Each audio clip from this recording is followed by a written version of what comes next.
So for the marathon I ran, these were the different stations I had on the course. Now, usually when you're using memory techniques, you're trying to learn something like a subject in a book, names, whatever it may be, right? And so this makes it a little bit different because a marathon is just purely physical. You're running, right? There's nothing you can do mentally like memorizing something that's going to make you instantly run a marathon with no problem. No, it's all physical. But knowing these different stations gave me an edge over myself. So when I was suffering and needed specific things, I knew where they were. And so I want to explain how I memorized this little table here. It's very simple. And so first I had a memory palace with as many stations there were. So there's 13 different stations. Now there's different types of stations depending on the mileage, as you see right here.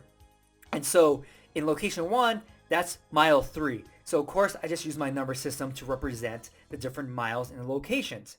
Now what I did was for these 3 restrooms, water, Powerade, they're in every single station. So I don't have to have an image in every single station. I just need to know that, okay, these stations are in every single station stop. So I came up with images, a toilet, a water fountain, Powerade, I saw like Raiders.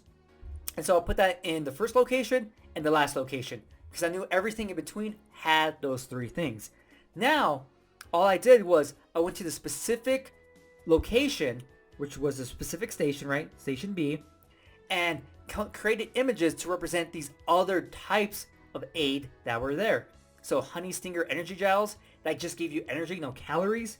And so thought of bees. So I'll put bees in the 5th location.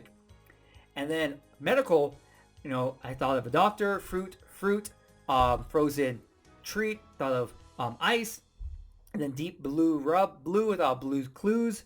And so there we go. So I just put everything in the corresponding location in my memory palace.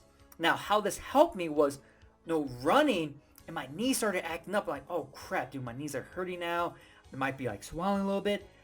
When is the next medical station? So I'm able to get some, anti-inflammatory medication like Advil, ibuprofen, stuff like that.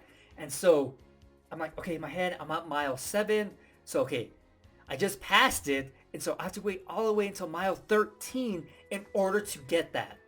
And so I know how far I have to run to get those medications.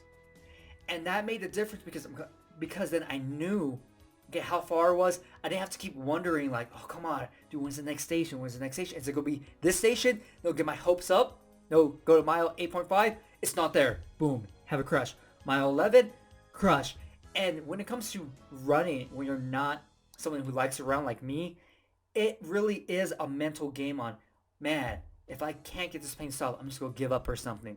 And so for me to know how far these things were, it allowed me to keep pushing myself. So right here, I knew, okay, I might need some, anti-inflammatory medication, but also I could get some calories there. Boom, that's going to help me give me more energy. And so I'm able to plan accordingly depending on my need at the specific point in the race.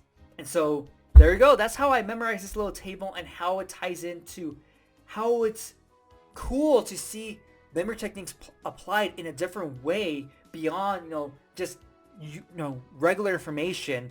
And this is like a physical aspect, the running part, but how this helped me push myself to further limits and helped me get through to different suffering points during the race. And so I just wanted to share that with you to show you memory techniques can be applied in any single thing.